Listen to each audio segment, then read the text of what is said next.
Okay, today's lesson is going to be on how America was able to gain Florida in the year of 1818 going into 1819. And we'll talk about whether it was easily acquired, how it was, and also the big portion of today's lesson is the backdrop as we connect it to world history, really.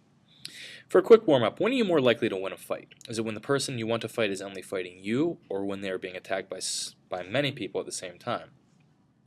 The idea is this. Is it easier to win a war as a country when you're one-on-one with another country or when they're already involved in other conflicts? And I think that we'd all come to the same idea, which it's much easier when they're involved in other conflicts. Our target today. I can explain why America was interested in gaining Florida and how they were able to gain it. And, oh, not that exciting, huh? That was the original target. Now, on to the lesson today, setting the stage. America doubled in size with the Louisiana Purchase, and Florida was at one time a part of America, but it was lost in the Treaty of Paris 1783. If you remember going back to the Revolutionary War, Spain supported the Patriots in their efforts against Britain by providing supplies and other types of items. And as a result, whenever the war ended, the United States felt that it was right to repay them with giving them Florida, and that was the agreement that was made. There were a lot of Americans who claimed it should again be part of America, but you need to have a really strong reason to go against a foreign country. So that's what we're going to go into today to understand how it occurred. But a turn of events in the early 1800s is what really will bring it back into America's possession. Now, when you look at the Louisiana Purchase, this is the area of land that we gained. Remember how large that actually was. All of the other land that is coming east of the Mississippi River over here is America, except for Spanish Florida.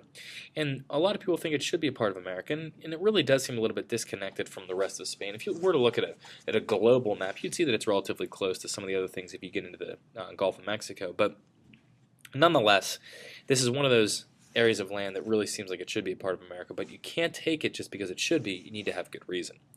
Now, let's do the background here first to understand how Latin America and revolutions in Latin America are going to impact our ability to gain Florida and actually make it a lot easier. So let's talk about Latin America first. When referring to Latin America, it really is referring to the countries in the area, in the Americas, more specifically, that speak Latin-related languages, so Spanish, French, Portuguese. These countries were primarily under the Spanish rule. And think about Columbus. When he came over, they conquered, they took over all kinds of land, northernmost going into southwestern United States, going into Mexico, Central America, and into a lot of South America as well. And the revolutions around the world got them, well, let's just say it was contagious. I mean, a lot of these countries, they start rebelling around the same period of time in history. When you look at it, Argentina, Venezuela, Mexico, peoples of Central America, which is a conglomeration of multiple countries from the modern day, they all gain their freedom, I guess you could say, and they break away from their colonial rule, or the empire that was controlling them, between 1816 and 1821. A lot of these were against Spain, and when you look at it, you can see that Spain is this isn't the best map because it's not in color, but it's the middle gray. All this land here is Spanish settlement if we're going back in time to 1600. So there's a lot of land that Spain had really gained control of very, very early on, as I mentioned, shortly after Columbus. So within 100 years of Columbus, they had all this land. Now, a lot of these groups of people start fighting and they do gain their freedom, and let's talk a little bit about why. Some of the most famous people from the time period, and I want to show you these for really a very specific reason, and that is there's a lot of different ways to lead, and there's a lot of different ways to have a major impact. Miguel Hidalgo and Simón Bolívar, if you want me to avoid my horrible accent, they're two very famous leaders that helped to lead their countries to their freedom. However, they go about it in very different ways. Miguel Hidalgo, he was a Mexican priest, actually, and he gave speeches and really stirred people to action in that type of a fashion. He actually was caught and executed.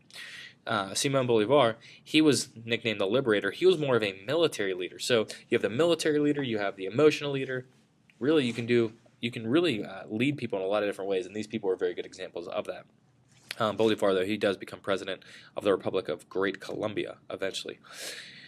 When you look at these paintings, I'm going to show you two, one's of Bolivar and one's of Hidalgo. This is Hidalgo here, as you can probably guess, given that I said he was a priest. You can see the different approach, I guess you could say. It's much more welcoming. You can see the religious nature of this in the background. He has one appearance to him where he's calm, he's older, maybe just more into, in the speaking and helping in that sense, versus Bolivar, where he looks more like the conqueror. He's got the military attire.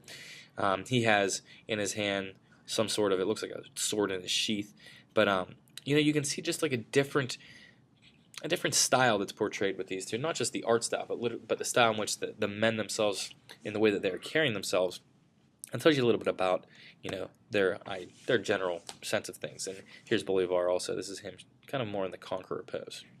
Now, we talked about these things, and it's like, okay, why do we care? Well, we need to now connect this back to Florida, because remember, events in American history, even though we like to think of them as being American history, they always connect to things that are occurring around them. And in this case, there's a direct connection between these Latin American rebellions and America gaining Florida. So, as we said about Florida already, it was once a part of America, but it is now Spanish territory as a part of the Treaty of Paris 1783. There are a couple big problems that are occurring related to Florida. First off, we have Indians, aka, or also known as Native Americans, from Florida that are attacking Georgia settlements. That's one thing. Then you also have a situation existing where there's a lot of runaway slaves that are finding refuge in Florida because it's not American land, and you have Spanish officials that protected the slaves. So let's refocus on the two negatives. Native Americans are attacking Georgia from Florida, and they're protected by the Spanish government, so it's hard for the U.S. military to get involved. And then you have runaway slaves fleeing to Florida and really getting protected there by Spanish officials. And then to make things even worse, the Native Americans and the slaves are working together, which is going to make them a little bit more formidable of an opponent. There are a lot of Americans that felt it was really time to regain control, and we thus will here in a few minutes. Now, the Negro Fort. And just to kind of give you an understanding as to why we're going to use this terminology, because it does sound a little bit old-fashioned and really negative, to be quite honest. And that's one thing you have to understand about history, though. When you study history and you see titles that are given to certain things, you're going to see there's a lot of terms that are used that we don't use today. Now, some of them we will still use in class because they're not ultra-negative. They're just definitely not really as respectful as we might like to think. But you have to understand that when people use these in history, you have to still show the terminology a little bit more accurately in order to avoid being just flat out inaccurate. Because I don't want to give off the impression as if America looked at African Americans and treated them equally all the way through history, because that would just be completely false, and I think that's even more dangerous than using the terms themselves. But regardless, back on track here. The Negro Fort in Florida was protected by black Seminoles. Black Seminoles. So essentially you have a combination of African American runaway slaves with Seminoles, which are Indians or Native Americans in the area. They're working together, forming this joint grouping.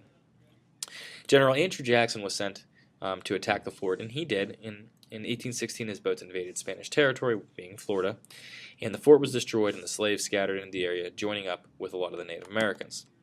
This was a big victory for America in Florida. And there's Andrew Jackson. We'll talk more about him tomorrow, as he is like a president to go along with his strong military leadership. We have already talked about him once with the War of 1812, too. The one other thing that's pretty cool, and we're going to talk more about transportation later on, but this is one of the first times you see in war for us using these steam engines and these other types of warships that are going to be much more effective potentially than moving slowly like what we were using before with just wind power. Andrew Jackson takes a second trip into Florida in 1818, and he heads to Florida with 3,000 troops this time. Spain protested, but they couldn't fight, and why? It's because that background from the beginning of today's lesson. They had their other issues with their Latin American countries. They couldn't risk a real war with the United States.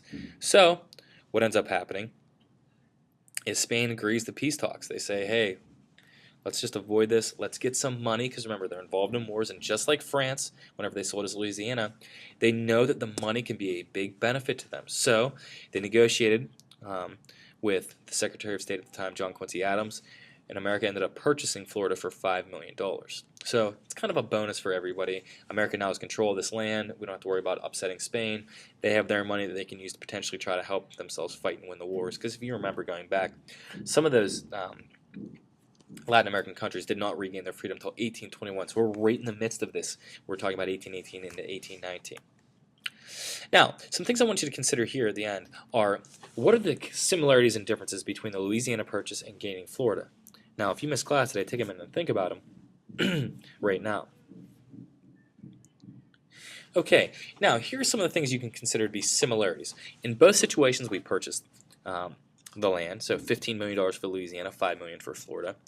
In both of them, it involved a rebellion in Central or Central America, South America, the Caribbean, that it ended up helping us to gain this land. So really, it's related to the fact that these European countries, their empires are starting to fall, and they're trying to protect those more so than they want to keep their own land, or than they want to keep this land that's here in America. Some differences you could say that with Louisiana, it was gained peacefully. There was no American military involvement, versus with gaining Florida, our military did get involved.